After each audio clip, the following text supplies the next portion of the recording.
Reece, well played. A real battle of a London derby. That you're pretty proud on the whole of the way you pushed them to the limit today.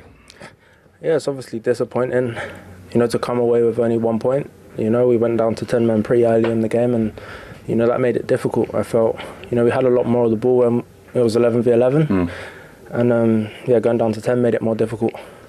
Yeah, God, that really says something that you stood here disappointed against a team like that, given that they had that man advantage for so long. Does that tell you about the progress you've made?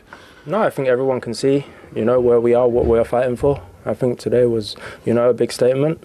Even though we wanted to win, there's lots of positives to take from that. How were you able to give them so many problems tactically in that first sort of 30, 40 minutes before obviously Caicedo got the red card? No, we worked hard. There's a lot of, analysis and, hard work from the managing staff that, sets us up the right way and wants us to, play and perform in a certain way that, he thinks will hurt them. Physically, in that midfield particularly, did it feel like a game on the edge? Looking from the sideline, it almost felt like a red card was maybe inevitable in that match. I mean, if you look at the amount of yellows there were, I thought there was, going to be one more red. There was so many. Even after Caicedo, yeah. Yeah, there was, maybe 7 or 8 players, on yellows throughout, both teams. Why do you think that was? Oh, it's a London derby. Right. Everyone wants to win this game. Daft question. Yeah. How did you enjoy the battle in that midfield? There was a time where it was, maybe last season, unusual to see you in there, but now, look, I'm going to give you the Player of the Match award in a minute or two. So you're able to match top players and run a game now. No, I think, Arsenal are, they've been at the top for the last few years. Playing them is, we knew it wasn't going to be easy. And no, their midfield is tough, but, we done what we could today and tried to, play our game and, hurt them off the ball. Yeah. Did you get a view of the red card for Moises? No, I haven't seen it back, so no, I have no comment on that. Fine. What did the manager say at half-time about reshaping you?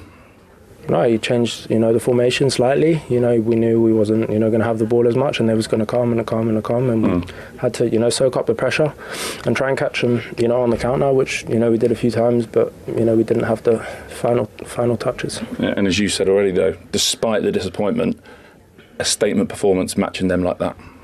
Yeah, I think, I'm proud of the boys. It was, electric, here at Stamford Bridge today, and, we take a point and move forward. Well done, Reece. You are, as I said earlier, the player of the match. Thank you. Well done. Thank you. Well done, mate. Thanks. Yeah, he had a good afternoon. Chelsea, only the second team to stop Arsenal winning in any competition since the 24th of September, with 10 men from 38 minutes onwards. I mean, he's calling it a statement result for Chelsea. It is indeed, considering, as I said, the value of the opposition and the type of performance that the team played. Particularly, James was excellent. I think he's adapting to the position better and better. He's more comfortable. But today he had such an energy that I didn't see at the times. He was a lot of energy, a lot of quality. Very, very, very good. I think he was an example for everyone. For him personally now, he just needs to stay fit, doesn't he? Because we know what a good player he is, and just get that run of games. Yeah, absolutely. We don't doubt his quality. We don't doubt his football intelligence. It's just about, being able to play longer without getting injured. That is the only concern about him. And also, he's a player, as we said, we were talking with Ian before whether I like him more as a midfielder or as a right back. I used to like him more as a right back, but now I'm reconsidering. Interesting. And he actually took the corner for Chelsea's goal. Yeah. But before we see that, it actually came from a David Raya save, which when we look at it wasn't going in. But obviously David Raya doesn't know that at the time. You know what, when you watch it, he kind of seems to get a little bit discombobulated, coming there, then changing his mind. So then he's kind of lost maybe the shape where the goal is. But yeah, you can see it's clearly missing there. And obviously, they score from it, but you can't really look too deeply into that simply because you can never quite tell as a goalkeeper exactly where you are. You just feel like you have to make the save. But it's good movement from Trevor Chalobah. But again, it all comes down to, Gianfranco will attest to, the quality of the ball in. Delivery is excellent. Fantastic. Absolutely excellent. Also, he's delivering in the most dangerous area. Yeah. Normally, I think there is a percentage in corner kicks the majority of the goals are scored on the first post or the nearby. And that was an example. And that was Chelsea's first corner of the game. Yeah. And only the second time Arsenal conceded from one in the Premier League this season. But again, you know, even against Tottenham as well, Tottenham are not bad at them as well. Chelsea are very, very good at them. But I think the main thing with this particular game, as from the boys' point of view, is that, you know, they'll be disappointed because they did go down to 10 men and they know what it's going to take to try and finish this off. But I think with the two centre-halves missing, two new centre-halves coming in, playing against the Chelsea side, I think if it was 11 men, I think it would have been a really tough game, even tougher. I think they would have had more possession. They might have caused us more problems. But I think you take that. You take that and you move on again, especially with the week they've had. Yeah, as I say, they led for just 11 minutes. Mikel Merino scores some important goals, doesn't he, for us? Yeah, he does. Yeah, he does, because he's got a brilliant and uncanny, not even an uncanny knack, he does that. He gets in the box. And the thing is, when he gets in there, Steve, he's finishing and he's heading. It's all on point. It's all precise. You know, Saka does well. You know, obviously Cucurella should know he's coming back on his left foot, but it's the way that Merino, if you watch where he is there, Fofana is, for me, as a defender, central defender, he leaves him now and he's now ball watching, and like he's hoping that the ball doesn't get put into a good position instead of making sure that he's back another yard for Fofana, because another yard he's able to maybe flick it away or something. But great movement from Merino arriving into the box again, and that's what he does so well for us. Yeah, I think Saka's ball was brilliant, first of all. Super. But yeah, I agree. I mean, that is the mistake so many defenders they do. They get attracted by the ball. They stop ball watching and lose the opposition who is going behind them. And it happens so often. It's such a common.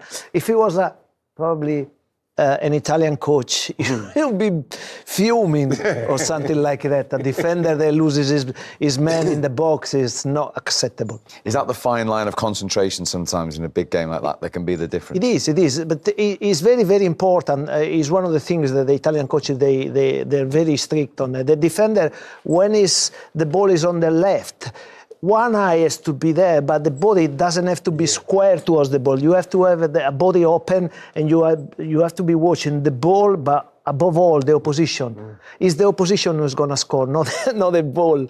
I don't know if you understand what I'm saying.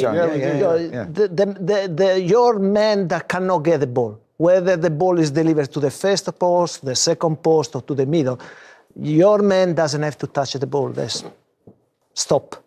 Mikel Merino's 10th goal for club and country this season. Right at the end, you were out of your chair when that ball went in. Well, I think that with this one, it's just, you know, I'm thinking like Gyökeres is going to... Is this the Gyökeres chance?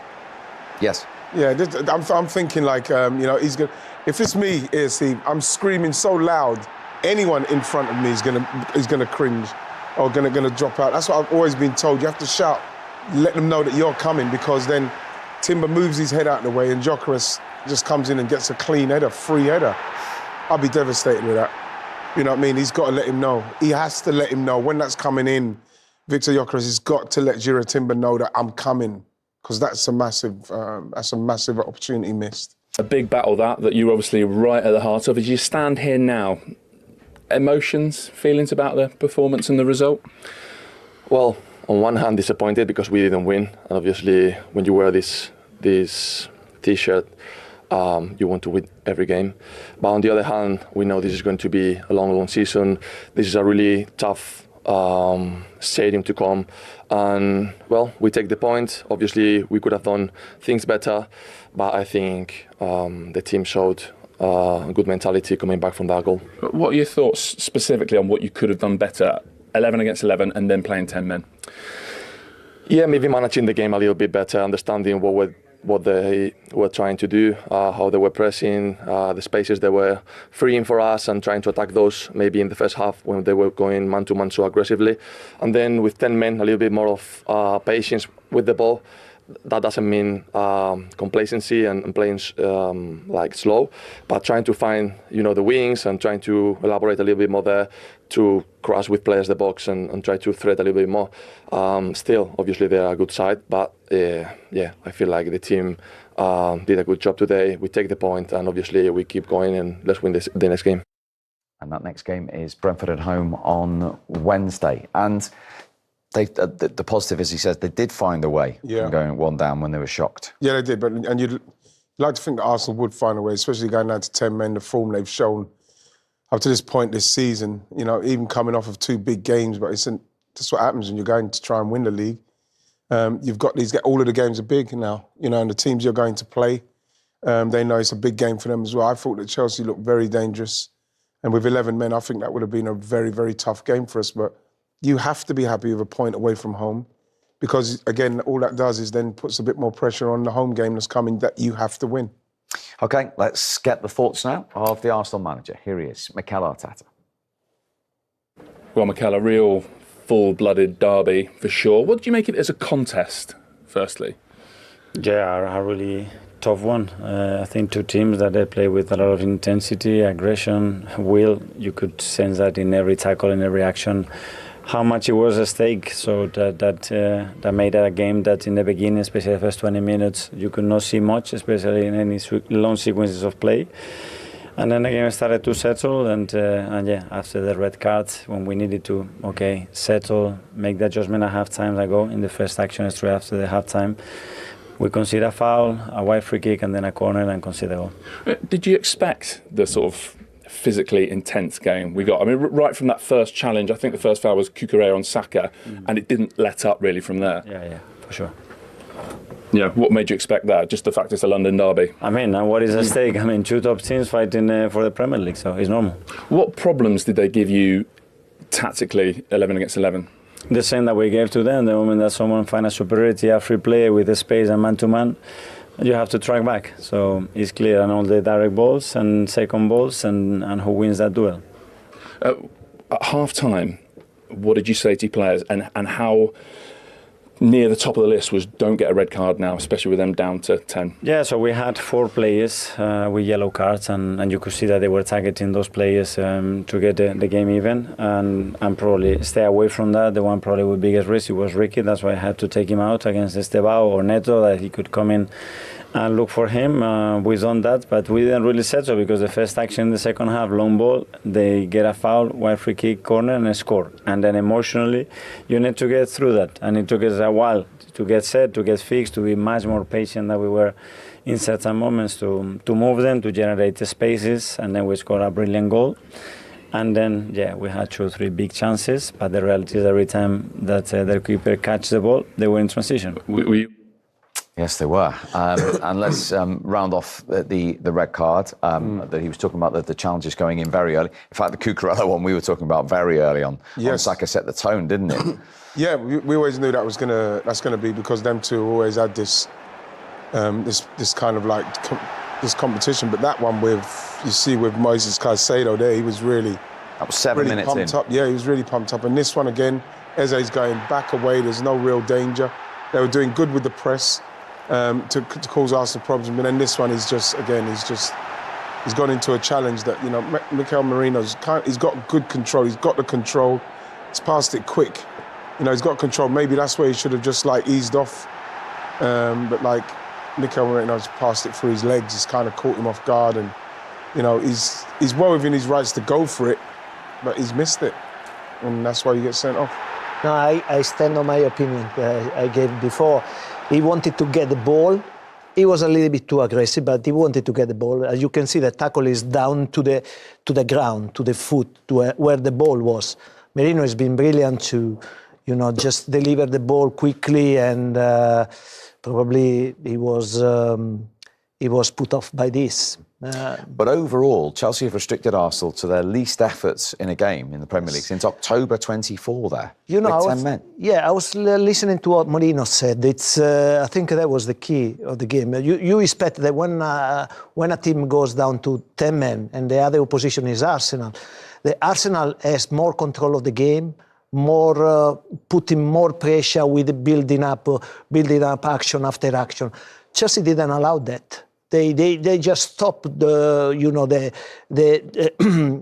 Arsenal over controlling the game, and also they were dangerous on counter. So I think that has been the key. It's a very mature performance from Chelsea, because I don't think that there will be many teams that they can do to Arsenal in those conditions the same thing. You know what, Steve? I'd say as well, Chelsea took full advantage of the fact that Arsenal for me, like this last week, they looked a bit tired. And that's why I said with 11 men, it would have been an interesting game. But I think that Arsenal have got to be happy to take that point. Chelsea are quite unlucky to have a man sent off like they did, because I think they might have caused a lot more problems. Yeah.